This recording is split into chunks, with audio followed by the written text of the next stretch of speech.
Hi there, Brighton. Bear with me. This is going to be very rapid because my talk is usually a 30-minute talk. And so I'm going to speed like Speedy Gonzales. And then if we ran out of time for questions, you can find me later on or tonight, and I'll answer all your questions. Nope, that's backward. Okay. This is all the stuff I do. And these are the icons, the representations of me that I go by, and you'll understand more about that later.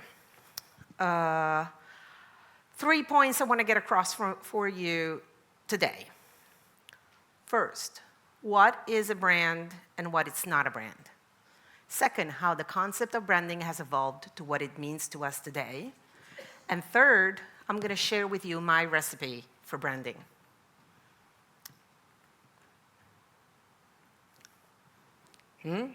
Usually everyone goes like, huh? What do I mean with this? I mean that a brand is not a logo, and a logo is not a brand. Let me show you what I mean. What is this? Nike, right. And this is Nike's mission from their website. And this is Nike's attitude. And this is Nike's logo. But this is Nike's brand. Let me give you another example. Well, we all know right here. In other countries, they're like, huh. But we all know that this is a logo. But it's only a logo. This is the brand. Okay? So, a logo is the representation of a set of intangible values that set a company or a product or an entity apart from the rest. The brand is that set of values, and it's intangible. So you can think of a logo as a two-dimensional representation of a multi-dimensional experience, and that's the brand. But how did we get here?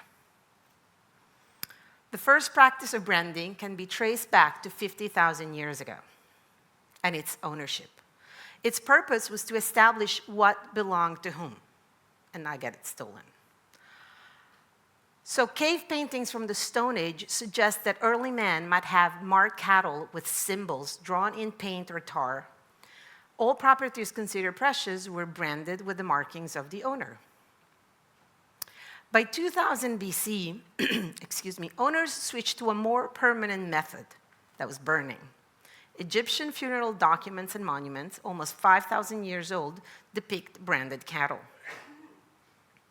In fact, the term branding comes from the Old Norse term brander, which means to burn.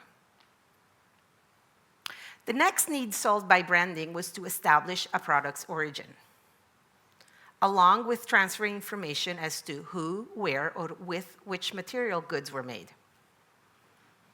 This practice was worldwide spread. Engravings were found on goods from China, India, Rome, and Mesopotamia. Some of the earliest known marked Chinese pottery dates back more than 5,000 years. In the late Middle Ages, guilds began using marks to distinguish their products and property.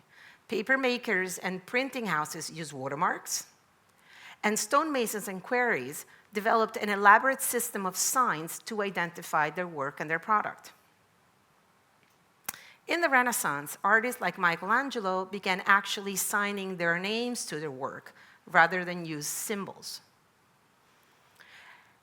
And this introduced a new type of branding, authorship, and the notion of brand as a reputation. Fast forward to the 1800s and the Industrial Revolution. Mass production of parity products implied the need to be distinguished and recognized. The first attempt at distinction was through the crates used to transport the goods, which were again hot iron branded. And soon they were followed by product containers. In fact, the early 1900s marked the birth of packaging design and also the beginning of the modern concept of branding. And by the way, some look better than they do today, but that's just a little insight. So by this time, companies had invested so much in branding that they demanded a way to protect those investments from competitors. The Trademarks Registration Act in 1875 provided that protection legally. It also made a brand a company asset, which could be sold or transferred. With so many new brands entering the market and so many parity products, companies needed to differentiate and try to outsell the competition. And that's what advertising comes in. The first budgets were spent on newspaper ads and radio spots. The first TV commercial aired in 1942. By 1952, television ad revenue surpassed magazine and radio spending combined. In the 1950s, the product is the core differential, so advertising communicates its existence. But by the 60s, the need for further differentiation emerges.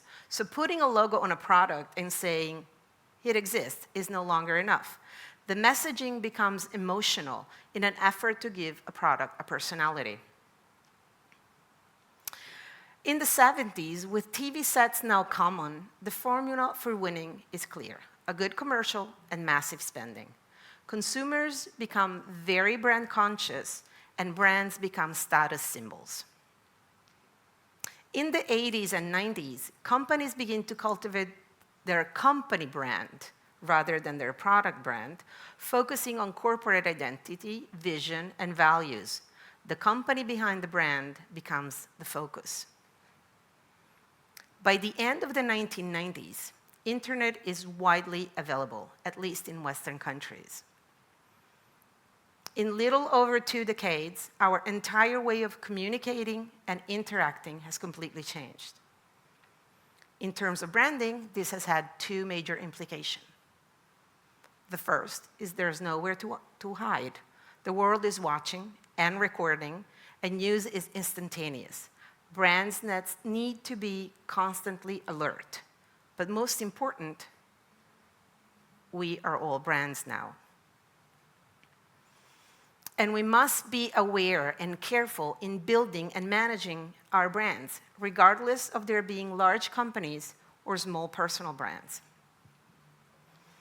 So branding has evolved from establishing ownership to certify origin, quality, and authorship, to distinguish one product from the other, to differentiate parity products, to turning a brand into a company asset, to imply status, and to represent reputation.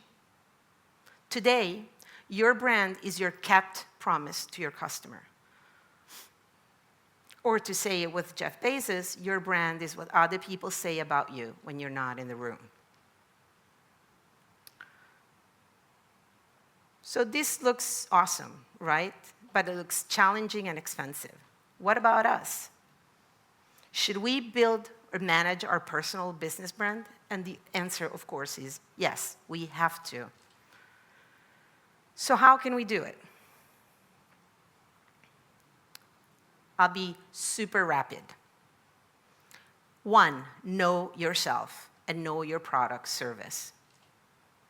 2, know your customer and how you can make his life better. Know your market and find your niche in that market. Know the others and what makes you different, special, better. Others are your competitors. Have or get a clear vision.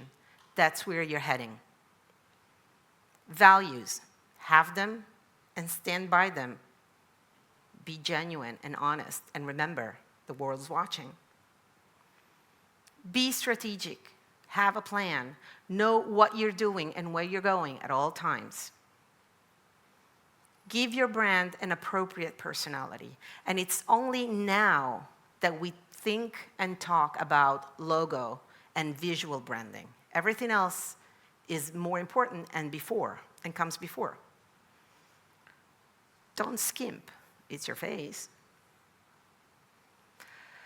Work hard, stay consistent, check often. And being mindful is not mandatory, but I do always suggest that you stay aware of where you are and what surrounds you so that you can modulate your communication.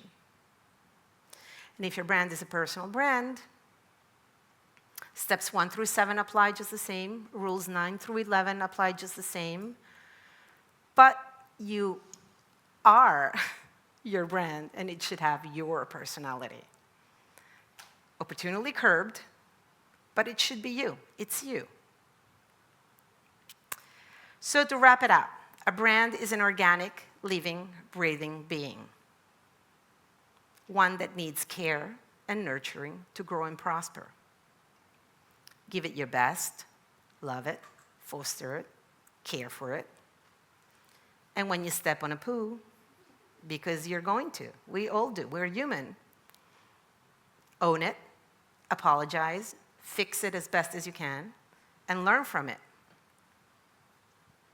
Thank you. And that's me, if you want to get in touch.